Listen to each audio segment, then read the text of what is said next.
Selamat siang pemirsa. Kelompok 1 kembali hadir menemani dan menyapa Anda pada siang hari ini. Bersama saya, Hasna Ayunur, dan rekan-rekan saya, Nazwa Nur Faiza dan Meisha Nur, yang akan membawakan informasi terkait ketahanan pangan yang ada di Indonesia. Ibu tahu gak ketahanan pangan itu apa? Bagian kita yang Oh, kurang tambah.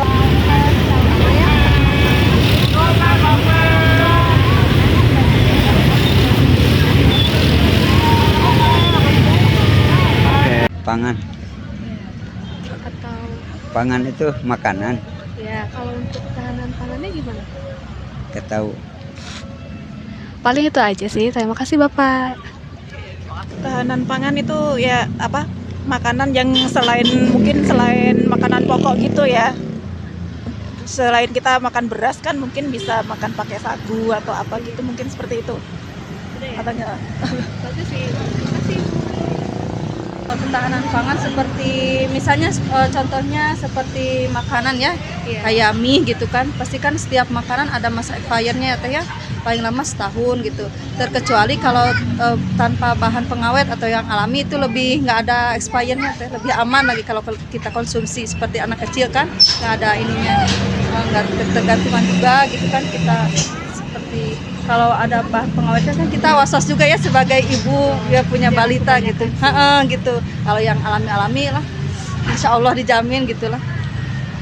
Udah sih paling itu aja ya. Terima kasih. Ibu. Enggak. Nggak tahu. iya. Kurang tahu Neng. Iya ibu nggak apa. Kalau ketahanan masakan ibu tahu. Iya. Yang kedua itu sumber karbohidrat utama yang dikonsumsi oleh keluarga ibu tuh apa? Nasi. Oke, yang kedua sumber protein yang dikonsumsi sama keluarga ibu itu. Daging sama telur apa? Terus pola makan keluarga ibu itu berapa kali dalam sehari? Ya tentu Neng, kadang 3 kali, kadang 2 kali gitu. Gimana maunya aja. Iya. Dan yang terakhir, ibu tahu nggak sih porsi makanan yang bergizi, aman, dan beragam? Paling makanan berat. Ya nasi sama lauk pauknya gitu. Sama ayam, daging. Kalau daging sapi mah jarang nih, anak mah nggak suka. Oh gitu. Paling ayam, telur, Iya. sayur-sayuran. Oke, baik. Sekian ibu yang bisa saya paparkan. Terima kasih. Pangan mungkin itu ya lebih cenderung ke persediaan pangan bukan? Iya. Iya. Iya, gimana bapak itu? Menurut bapak? Eh, menurut saya mungkin lebih cenderung ke stok persediaan bahan baku makanan gitu ya. Terima kasih. Yang kedua, sumber karbohidrat utama apa yang dikonsumsi oleh bapak dan keluarga? Sumber karbohidrat ya mungkin nasi. Lalu selanjutnya, sumber protein apa yang dikonsumsi oleh bapak dan keluarga? Protein mungkin dari telur ya sama daging ayam, daging sapi ya. Lalu selanjutnya, pola makannya bapak dan keluarga itu berapa kali dalam sehari? 3 kali. Oke, baik. Dan yang terakhir, bapak tahu nggak sih porsi makanan yang bergizi, aman, dan beragam itu segimana? Kayak gimana? Porsi makanan yang Porsi makanan yang bergizi, aman, dan beragam. mungkin lebih ke itu ya, lebih ke 5 sehat 4 sehat 5 sempurna ya. Mungkin ya gitu. Lebih singkatnya ya, 4 sehat 5 sempurna mungkin itu ya. Oke, baik. Terima kasih bapak atas waktunya. Nah, ternyata masih banyak yang belum tahu apa itu ketahanan pangan. Ketahanan pangan menurut Undang-Undang Nomor 18 Tahun 2012 adalah kondisi terpenuhinya pangan baik bagi negara sampai dengan perseorangan yang terjamin dari jumlah dan mutunya, aman, beragam, bergizi, merata, dan terjangkau untuk dapat hidup sehat dan juga produktif secara berkelanjutan.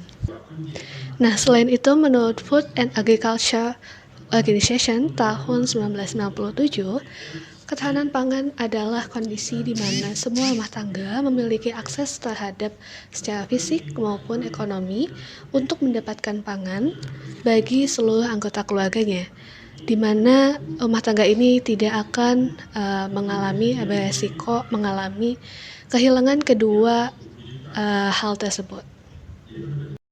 Selain itu, tujuan dari ketahanan pangan sendiri adalah untuk mewujudkan kedaulatan pangan, yaitu melalui ketersediaan pangan. Nah, selain itu, keterjangkauan konsumsi pangan melalui adanya gizi dan juga ketahanan pangan, yaitu keamanan sendiri, dan juga untuk bisa berbasis bahan baku, sumber daya, dan kearifan lokal. Nah, selain itu, yang terakhir ada untuk meningkatkan pendapatan petani sehingga memenuhi kehidupan dasar kehidupannya.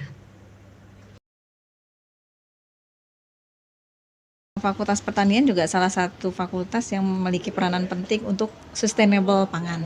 Nah, karena sekarang kita masih bergantung pada negara lain untuk padi, ya. Tadinya Betul, masih ke negara ASEAN. Gimana kalau mereka sudah tidak mau menjual? Nah, kita berarti harus memikirkan diversifikasi pangan. Tadi kan 4 sehat 5 sempurna ya. Kalau pangan mah dari mulai karbohidrat, protein, segala macam lah. Sayur mayur ya, buah-buahan, susu. Yang idealnya tadi pangan yang bergizi seimbang gitu.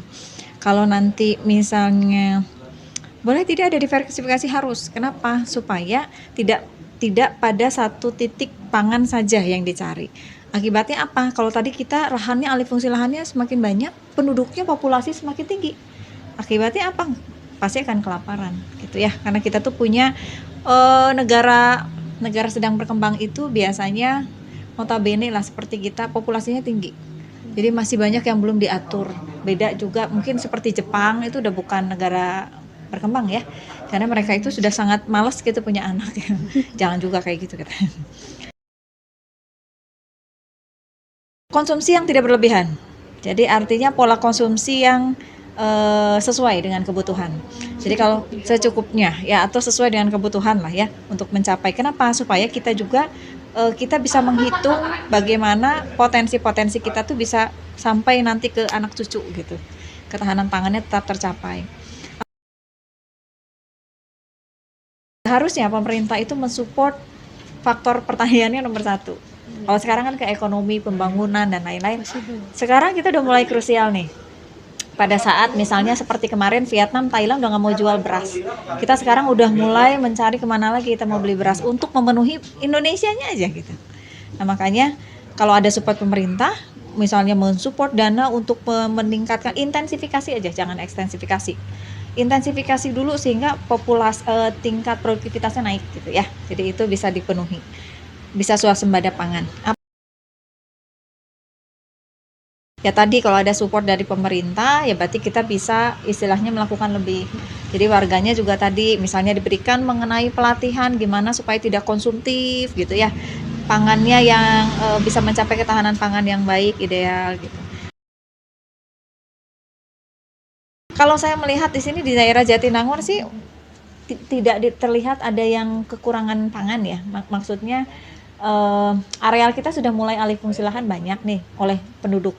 Kalau dulu kan di sini hijau, sekarang udah mulai penduduk di mana-mana gitu ya. Ada apartemen, ada hotel dan lain-lain. Tapi kalau sampai rawan pangan sih belum. Mudah-mudahan jangan. Jadi artinya apa? Artinya untuk areal Jatinangor ya masih cukup. Tapi saya tidak tahu berapa tahun. Itu yang harus dipelajari sebetulnya. Jadi kita harus sudah menghitung efisiensi, efektivitas dari Jatinangor dihitung berdasarkan skala peningkatan populasi. Jadi nanti ada perhitungannya, orang FISIP bisa masuk tuh. Kalau nanti menghitung populasi berapa persen, kita yang orang pertaniannya berarti harus stok berapa nih gitu, untuk berapa tahun ke depan. Nah, itu harus ada kolaborasi dari berbagai macam. Jadi ini semua bisa terpenuhi ya 1 sampai 8 pertanyaan tadi kalau ada sinergitas antara misalnya university dari pendidikan, masyarakat itu sebagai objeknya, sebagai pemegang utamanya, pemerintah sebagai support sistemnya. Jadi semua itu namanya pihak-pihak yang berkaitan satu sama lain untuk mendukung ini semua bisa. Berdasarkan hasil wawancara oleh Ibu Ovianti, dosen dari Fakultas Pertanian, strategi yang dapat dicapai dalam ketahanan pangan di Jatinangor itu sendiri adalah dengan cara menghitung efisiensi dari populasi yang ada di Jatinangor itu sendiri. Jadi, ketahanan pangan itu dapat dipenuhi jika terdapat sinergitas antara universiti dari pendidikan, masyarakat sebagai subjeknya, dan pemerintahan sebagai support sistemnya.